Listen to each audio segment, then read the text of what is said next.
Gloria al Señor, porque somos una familia, amén.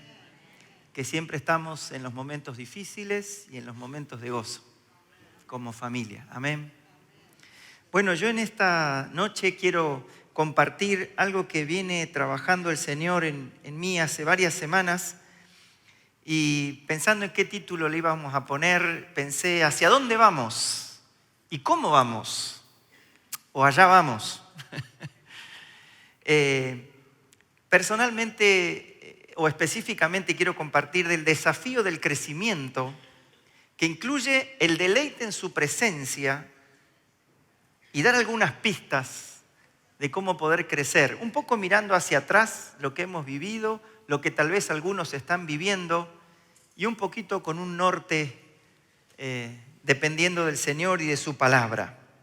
Y quiero contarles algo. Yo trabajo con hijos de misioneros, que son chicos que, aunque nacieron en Argentina, crecieron en otras culturas y manejan varios idiomas, y etcétera, etcétera. Tienen características, comparten algunas con los hijos de pastores, pero tienen unas características especiales por el movimiento entre culturas.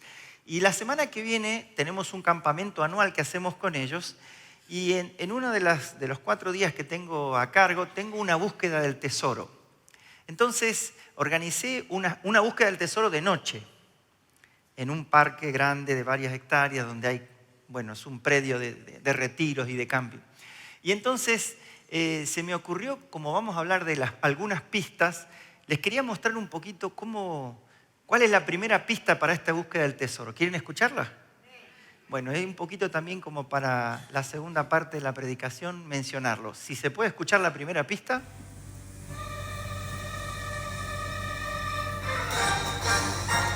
¿Qué tal? Buenas noches, equipo número 1. La primera pista para encontrar el tesoro es la siguiente.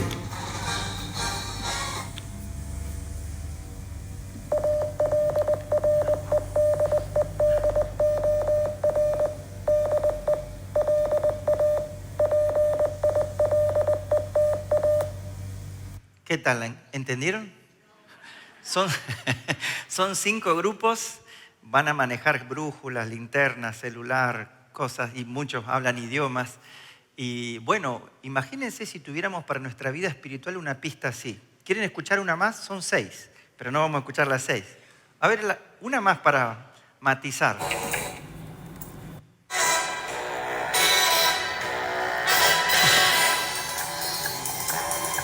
Excelente, equipo número 1. Ya han encontrado 2 de las primeras pistas. A ver cómo sigue, cómo van con la tercera. Manu उस स्थान पर triple doubles और डंक्स करेंगे. ¿Encontraron la pista? Bueno, hay varios idiomas entre las pistas. Está el turco, el hebreo, el árabe, porque hay chicos que hablan esos idiomas entre los grupos. Entonces, es muy interesante porque en nuestra vida siempre estamos inconsciente o conscientemente buscando pistas para encontrar los tesoros. Bueno, los tesoros que tiene Dios en este contexto de nuestra vida cristiana. Bueno, la última, para que vean, la pista es esta que tienen que encontrar. El tesoro es una caja que está enterrada a medio metro y tienen que descubrirla. La última para esta introducción.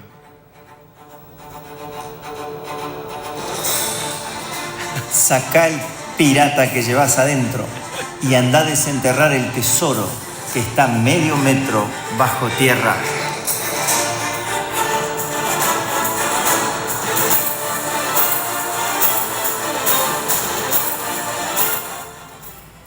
Ahí la pista es SE 110, 20 pasos, 3 a la izquierda, es con brújula, y hasta que tienen que encontrar un área y descubrir. ¿Se imagina si así fuera la vida cristiana para crecer? Estaríamos en el horno, ¿no? Pero no es así, gracias a Dios. Tenemos su palabra, que es nuestra guía. Y yo quiero específicamente que entendamos que el deleite en el Señor y el crecimiento siempre se va a producir cuando tenemos ese norte correcto que nos enseña su palabra. Y quiero hacer un énfasis en el deleite porque como vamos a ver ahora, por ahí no nos damos cuenta que el Señor incluye en esta tierra, no solo en la eternidad, que disfrutemos nuestro peregrinaje que es breve, a pesar de todas las situaciones que vivamos. Y yo quisiera que me acompañen entonces para ver algunas pistas que he aprendido de otros, algunas personales, y miremos algunas observaciones y algunas particularidades de las mismas para poder deleitarnos y seguir creciendo. La primera que quiero que veamos tiene que ver esta observación que surge de mirar a otros y aprender, es que los que estamos aquí y en otras partes del pueblo del Señor hemos llegado a conocerlo de principalmente dos grupos de personas. El grupo que conoció al Señor de grande y no creció en la iglesia, y el grupo que conoció al Señor creciendo en la iglesia. ¿Cuántos conocieron al Señor de 20 años para arriba? Levanten la mano. Hay un buen grupo. ¿Cuántos crecieron en la iglesia? Levanten la mano. ¿Y los que no levantaron la mano? ¿Qué? Bueno, vamos a ver algunos detalles, algunas particularidades, y tal vez alguno de ustedes se identifique en alguno de estos procesos, en alguno de estos pasos, en alguna de estas pistas que nos ayudan a crecer deleitándonos en el Señor.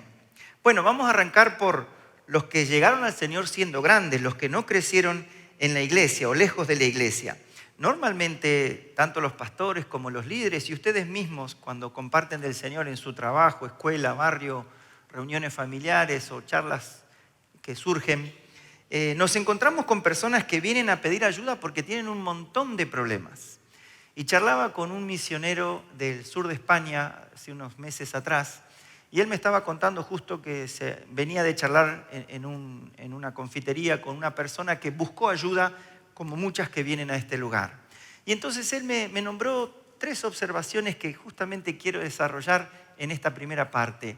Él me decía, yo le hablé a él que él tiene que, en primer lugar, creer en Dios, confiar en Dios y obedecer a Dios. Y yo anoté eso cuando él me lo dijo y después pensando,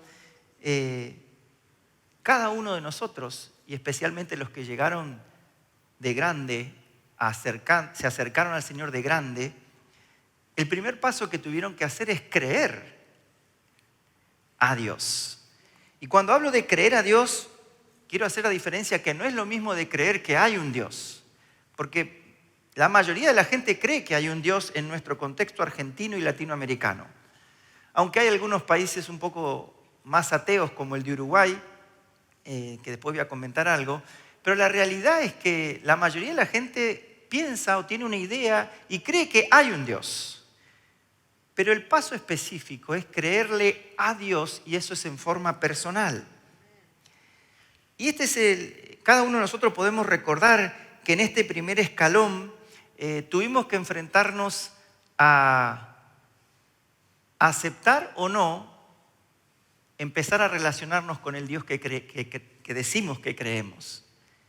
La mayoría de las personas que llegó de grande al Señor no llegaron a Dios normalmente casi 100% por motivos propios, sino por una crisis, por una necesidad, por una tragedia, por un dolor, por alguna situación donde no le quedó otra que decir, bueno, necesito ayuda y qué mejor que del Dios del que yo tengo alguna idea.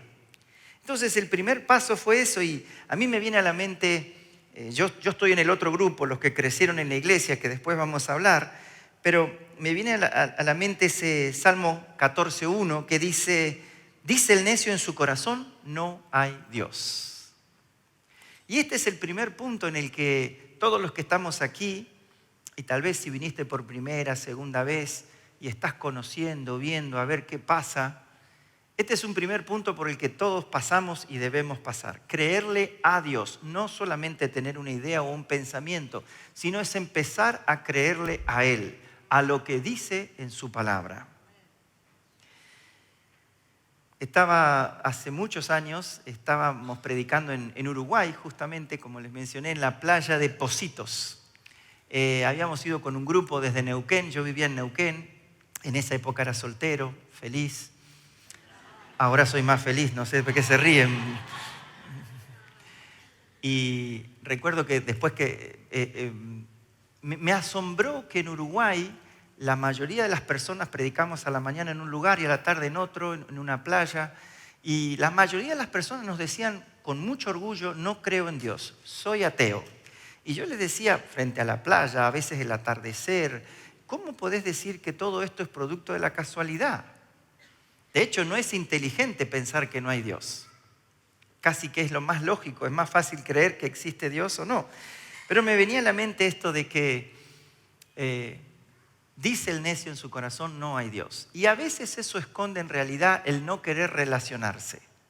Por eso el primer punto, la primera pista para crecer es creerle a Dios, enfrentarse a ese Dios, entendiendo que significa que voy a tener que relacionarme con Él. Y la segunda tiene que ver con, o nos lleva a confiar en Dios. No es solamente creer, saber que existe, decir que es real, sino que ahora, ¿cómo me relaciono con Él? ¿Confío o no confío en Dios? Y esto es muy interesante, porque como estamos hablando de este grupo que llegó de grande, para alguien adulto acostumbrado a no confiar en las personas, sino solo confiar en sí mismo, empezar a confiar en Dios que no ve es un desafío. Normalmente la gente que ha crecido sin Dios se maneja en un ambiente donde no es fácil confiar. Y me acuerdo que un misionero extranjero me decía, qué dicho feo hay acá en Argentina, no se puede confiar ni en la propia madre. Y yo después me pensar, la verdad que es un dicho áspero, ¿no? Porque dice, eso no podríamos decirlo nunca en nuestra cultura. Digo, porque tu mamá no es argentina. No, no, pobre mi mamá, no, que no vea esto, por favor.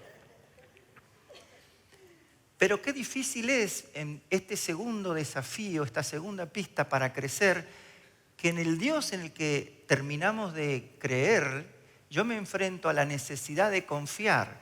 Y vuelvo a repetir, cada uno de nosotros en esto que voy a ir mencionando puede autoevaluarse. ¿Estoy confiando en Dios? Porque yo toda mi vida la he vivido bajo mi esfuerzo. No puedo confiar en nadie. Me han hecho esto, esto y esto y esto, porque el pecado nos ha arruinado a todos. ¿Y cómo cuesta confiar en alguien que veo, cuánto más en un Dios que no veo? Vuelvo al punto que dije al principio. El deleite y el crecimiento está en tener ese norte perfecto que nos da su palabra. Es un desafío que solo se logra cuando dejamos que el Espíritu Santo nos revele cómo es Dios. Porque a veces le atribuimos a Dios la imagen errónea de las personas con las que hemos crecido, que nos han dañado, que nos han lastimado, que tal vez se han abusado de nosotros, nos han explotado, empezando por tal vez un padre, un jefe, un maestro, un abuelo, alguien que estuvo por cierta circunstancia liderándonos. Y confiar significa correr esa imagen distorsionada y conocer al Dios verdadero, que por supuesto que es confiable. Pero eso se logra cuando dejamos que el Espíritu Santo lo haga. Porque confiar tiene que ver con perder el control. ¿Quién quiere perder el control? La confianza nos lleva a esta tercera pista interesante, que es obedecer.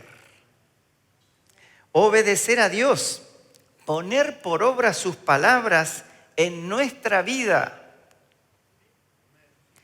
Lo que está en nuestras manos, lo que depende de mí. Porque por ahí nos excusamos, todos hacen esto, pero lo que yo hago depende de mí, no de los otros.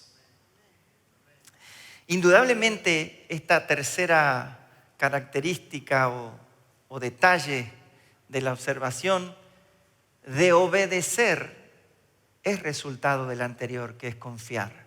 Y esto de obedecer nos lleva a experimentar que la voluntad de Dios es perfecta, buena y agradable, como mencionó el domingo Fernando. capítulo Romanos 12, 1 y 2. Obedecer nos lleva a experimentar lo que otros cuentan, lo que otros dan de testimonio, lo que yo veo en otras personas que digo, me gustaría tener eso. ¿Qué es lo que tenés? Tenés un Dios aparte. ¿Por qué tu vida es así? ¿Por qué sos tan bendecido? Porque cree en Dios, le cree a Dios, confía en Dios y obedece a Dios.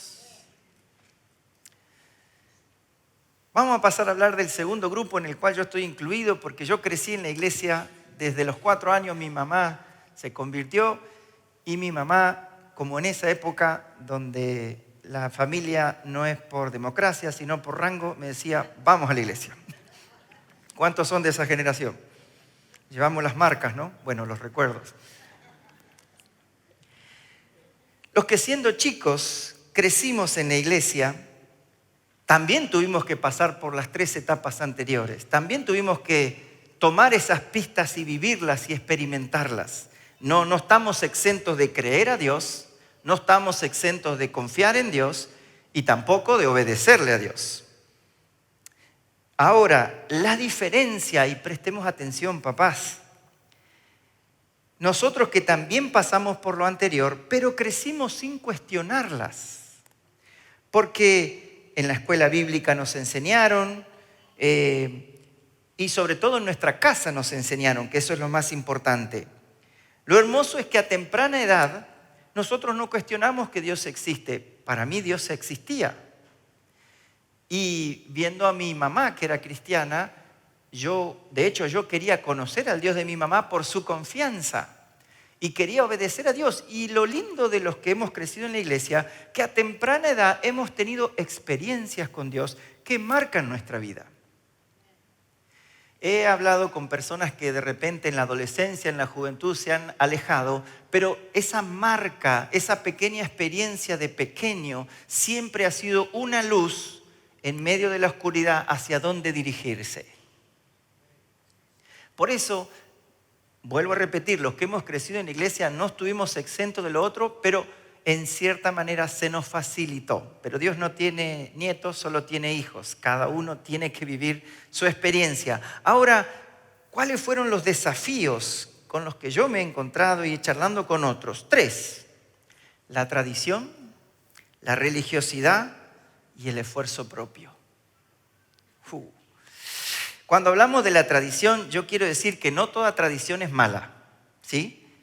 Porque realmente la tradición es parte de nuestra identidad y, como dije anteriormente, hemos crecido en alguna congregación, los que pertenecemos a este segundo grupo, y cada congregación tiene su tradición, tiene sus costumbres que se repiten.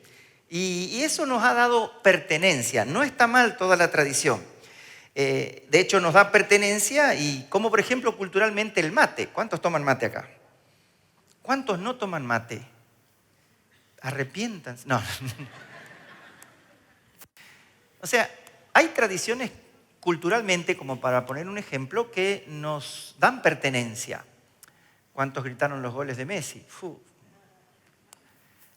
Por decir otro, el fútbol, otra cosa que nos da pertenencia. ¿Qué sé yo? La música, depende de la región.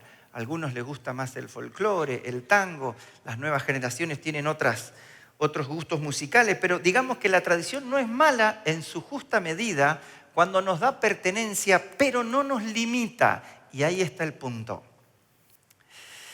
El problema surge cuando se hace porque sí, porque siempre se hizo así, y no se entiende el motivo y la razón por la que existe tal o cual práctica.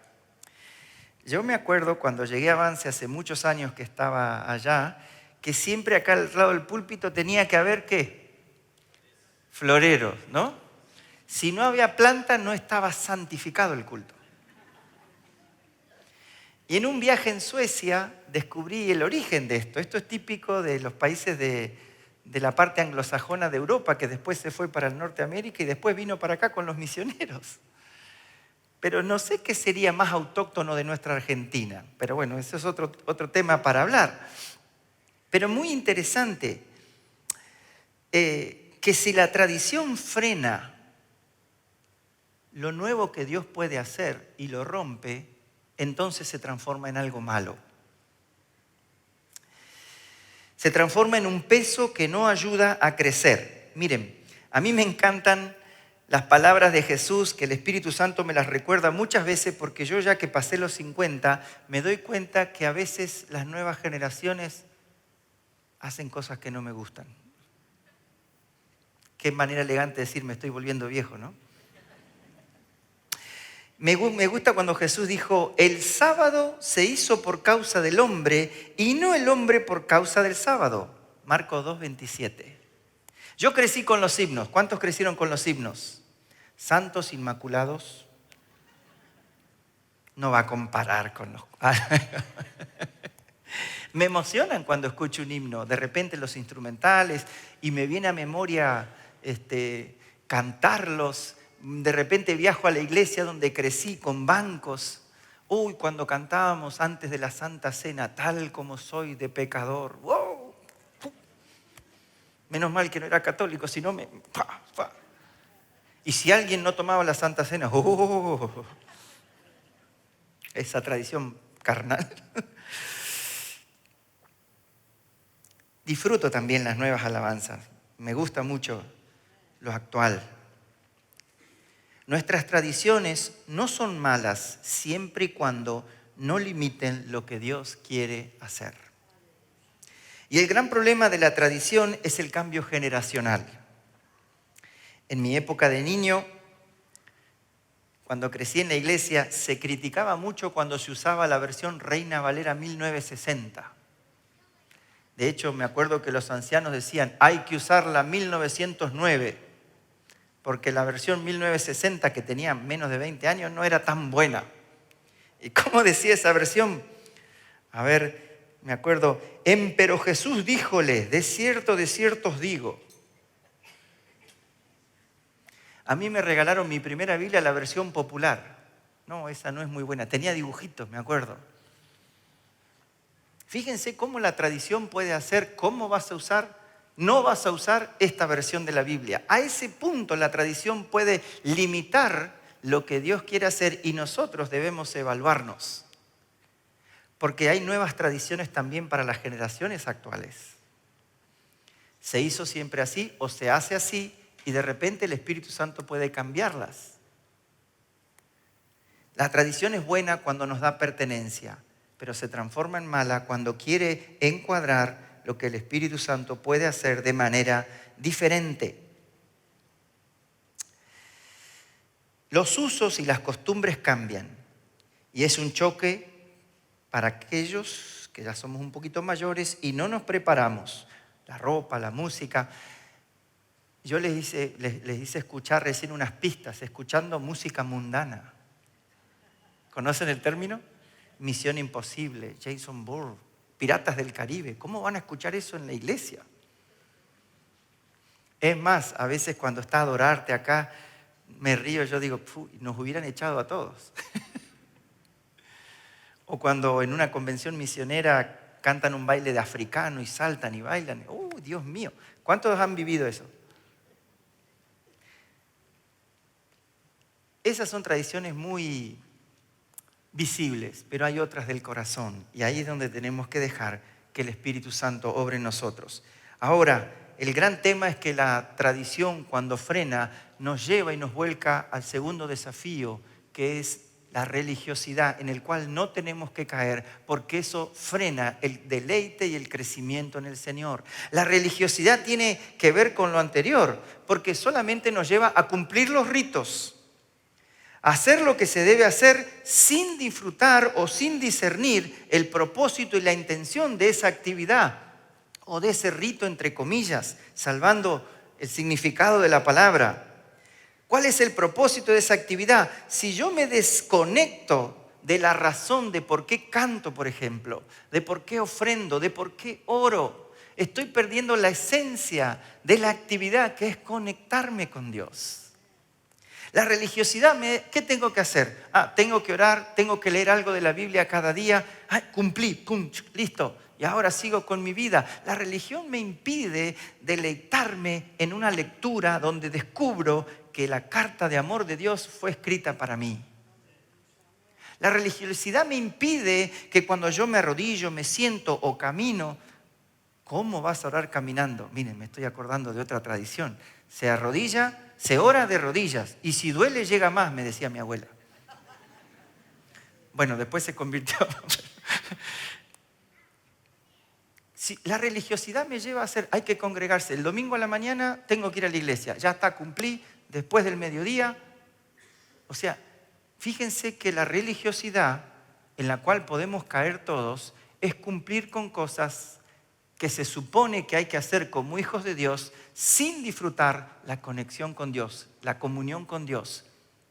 La relación con Dios que me va a sorprender en cualquiera de esas actividades, con una emoción, con una palabra, con una confrontación, con un quebranto, con una renuncia, con un llamado, con una entrega.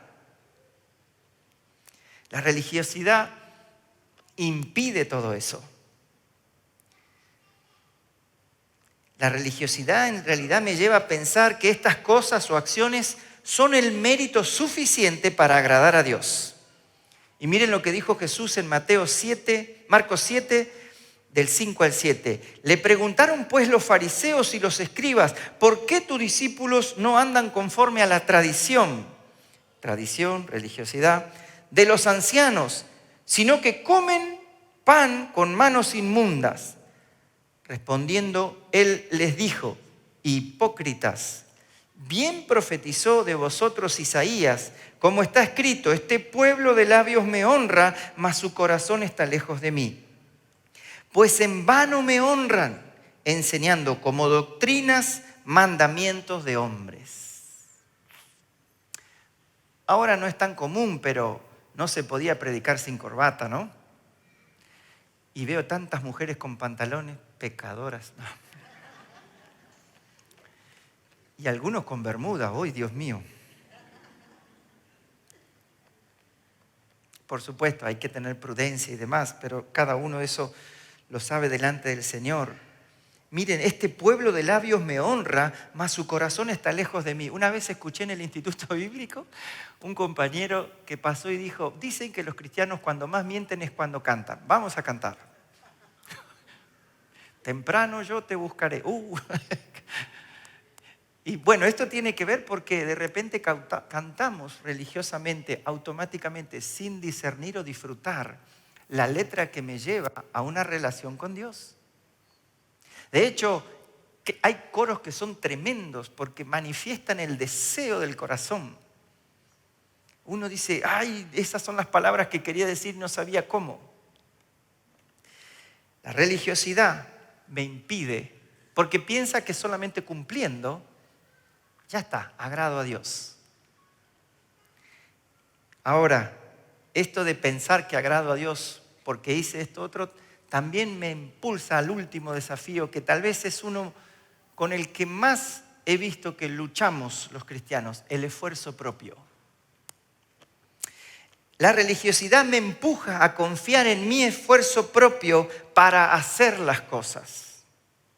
Tiene mucho que ver con esto de yo tengo el control. Me encantaría hablar de renunciar al control, pero es otro tema para mensaje de otro día. El esfuerzo propio me impide disfrutar la gracia. De hecho, son opuestos.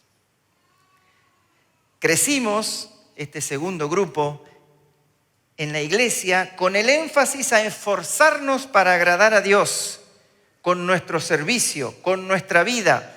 Pero erróneamente nos enseñaron y también aprendimos mal que solo debemos esforzarnos en la gracia. Lo opuesto al esfuerzo propio. La consecuencia de vivir en el esfuerzo propio es la frustración de perder contra nuestra vieja naturaleza, porque es la carne tratando de vencer a la carne. Nuestro carácter es la frustración de ver cómo no podemos cambiar nuestro carácter. El esfuerzo propio siempre pierde contra la lucha contra el pecado. Y es un ciclo de volver a lo mismo. Es un ciclo de volver a lo mismo. El esfuerzo propio no nos deja lidiar ni con las consecuencias del pecado. En realidad el esfuerzo propio tiene escondido el deseo muy escondido de ser reconocido y de ganar por sí mismo, en cierta manera, es un orgullo encubierto.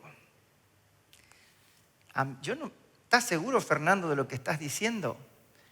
Permítanme decirle que el esfuerzo propio, a la luz de la presencia de Dios, va a ir descubriendo motivaciones como decirle a Dios, yo quiero merecer la bendición.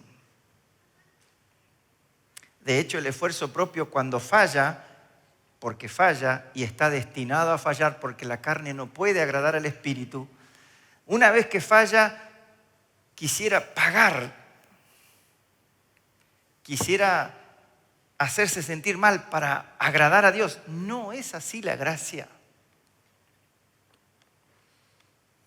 No es así la gracia.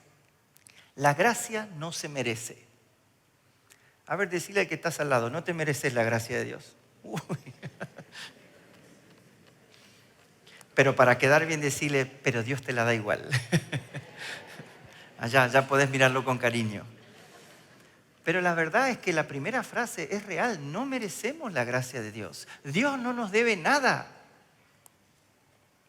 Pero la gracia de Dios está sobre nosotros. No podemos alcanzarla, no tenemos un mérito para que Dios diga, este se merece la gracia. Ninguno la merece. Todos estamos destituidos de la gloria de Dios por haber pecado. Pero Dios igual nos da su gracia. Inmerecidamente. Esto es tremendo porque solo fluye cuando somos quebrantados y llegamos a decir plenamente consciente, no puedo. No puedo. Pero el orgullo no quiere decir no puedo. El orgullo quiere decir tengo que hacerlo. Autoengañados, sin darnos cuenta, inconscientemente, yo voy a hacerlo, ahora sí. Pero nunca la gracia fluye en un corazón que no termina de entender que no puede. ¿Estás luchando con el pecado? ¿Cuándo vas a entender que no podés? Y que la gracia de Dios sí puede. Cuando digas, me rindo.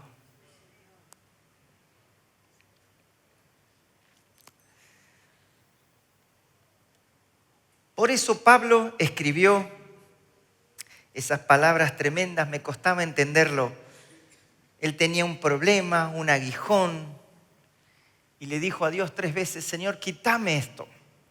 Y Dios le dijo, bástate mi gracia, porque mi poder se perfecciona en tu debilidad. A ver, lo digo en otras palabras. Pablo terminó diciendo, entonces, cuando soy consciente que no puedo, que soy débil, me rindo y la gracia de Dios fluye, entonces soy más fuerte que nunca. A mí me costó aceptar esto, porque luchaba y lucho con un orgullo muy grande, con un egocentrismo que siempre quiere, cuando abro los ojos al amanecer, en el principio del día, ¡tum!, ahí está, tratando de tomar el control.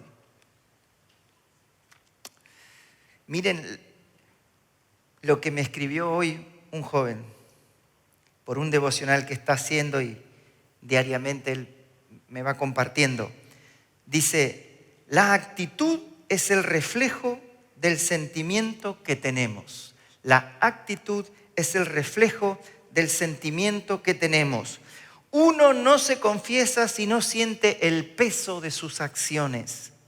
Uno no se arrepiente si no siente la necesidad de cambiar. Uno no se limpia si no se siente sucio. Uno no busca a Dios si no es capaz de sentir el vacío que genera su ausencia? Uno no le deja las cosas a Dios si siente que puede hacerlas Él solo. Este fue mi caso por muchos años. Y uno no tiene fe si no tiene esperanza. El quebranto nos lleva a decir: no puedo, Señor, me rindo. Y la gracia fluye. Contrario a este último desafío del esfuerzo propio. El esfuerzo propio. El esfuerzo propio. Intentarlo en mi carne. Intentarlo separado de Dios. Intentarlo en mi propia sabiduría. Intentarlo independiente de Dios. Intentarlo en la autosuficiencia. El esfuerzo propio solo trae frustración. Pero la gracia nos lleva al deleite y al crecimiento. La palabra clave para contrarrestar el esfuerzo propio es rendirse. Es un insulto para el orgullo, es un insulto para el ego. Rendite, rindámonos. Por último, ¿cómo continuamos ese crecimiento y disfrutamos ese camino a la eternidad? ¿Cómo? 3 pistas para vivir en el presente y en el futuro. Conociendo a Dios, amando a Dios y adorándolo a Dios. Tan simple y tan profundo. Conociendo a Dios.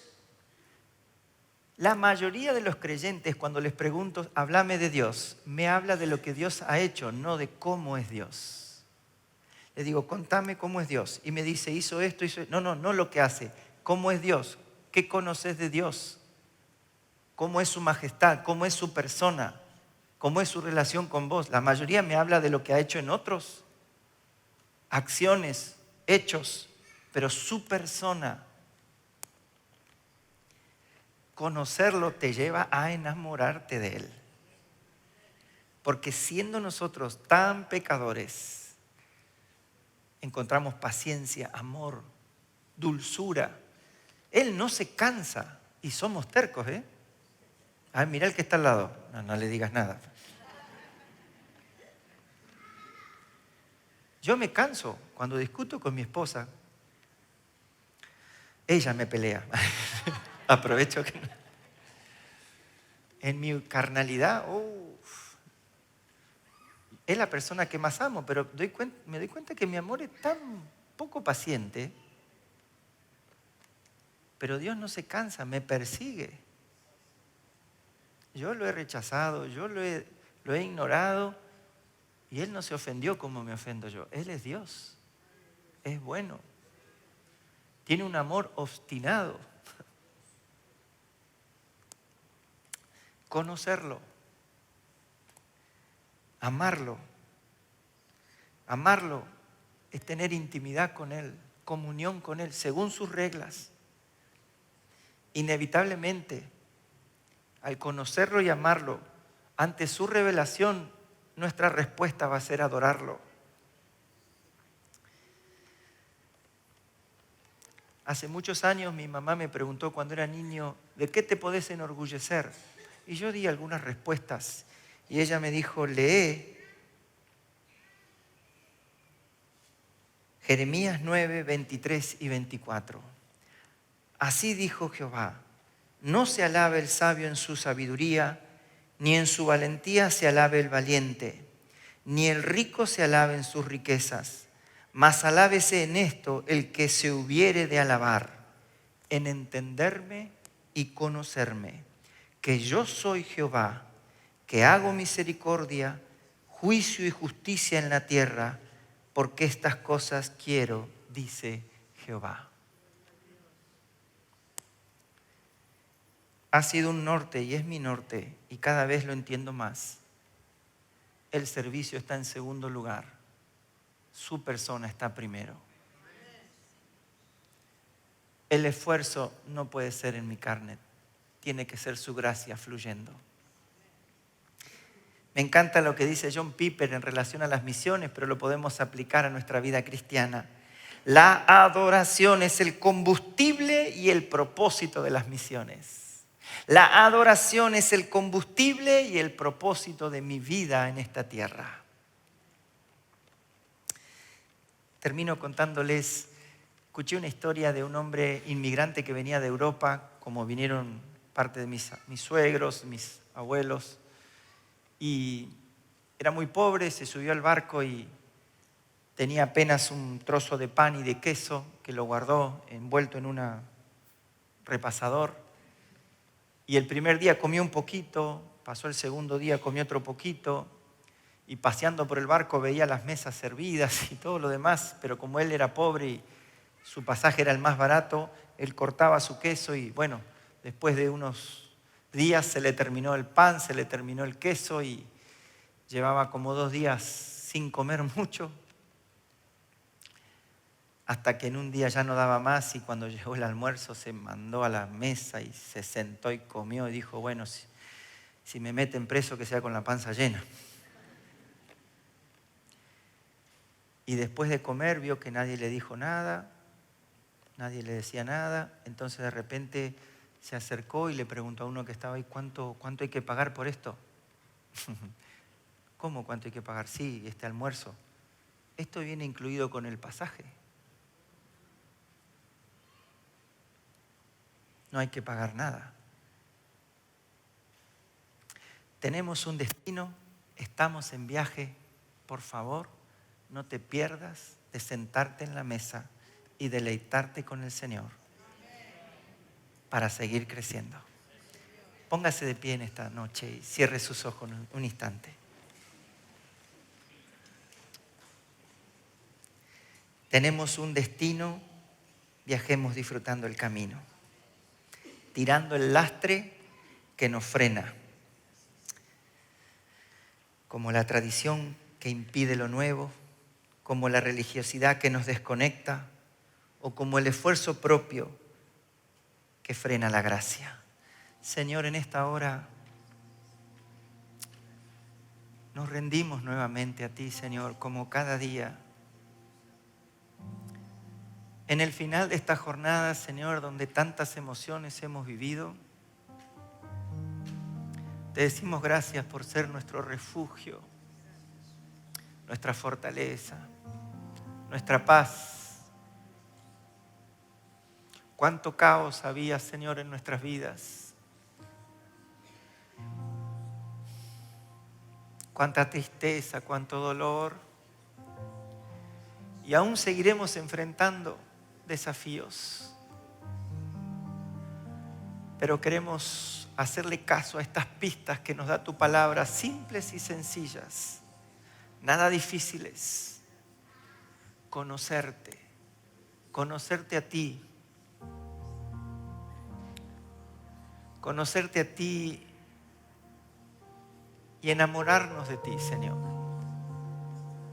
Amarte con nuestras acciones, amarte con nuestra vida.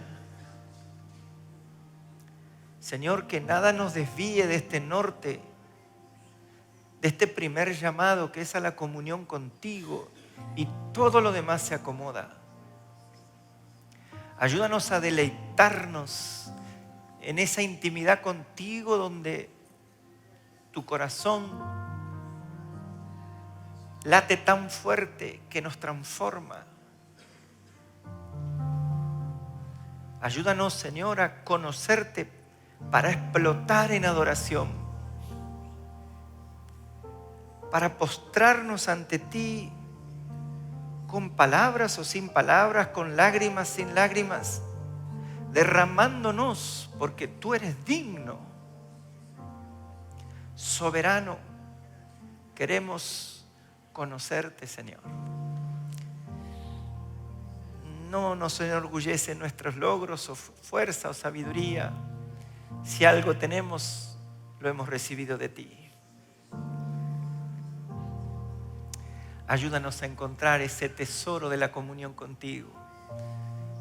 Ayúdanos a seguir creciendo sabiendo que nuestro destino en la eternidad contigo será indescriptible. Pero en este breve peregrinaje, Señor, queremos deleitarnos, dejando todo lastre para conocerte, acomodando nuestra agenda para conocerte, renunciando al activismo para conocerte, cambiando nuestras conductas de entretenimiento, de distracción desmedida para conocerte. Si tú no obras, Espíritu Santo, nosotros no podemos hacer nada. Por eso, Señor, reconocemos que no podemos y te pedimos que fluya tu gracia, tu gracia, tu gracia, que nos sorprende, que nos asombra. Tuya es la gloria, Señor, tuya es la alabanza. Tú eres el Señor de señores, nuestro Rey, nuestra fortaleza, nuestro refugio, nuestra paz, nuestro Dios, el único, el verdadero. Gracias, Señor.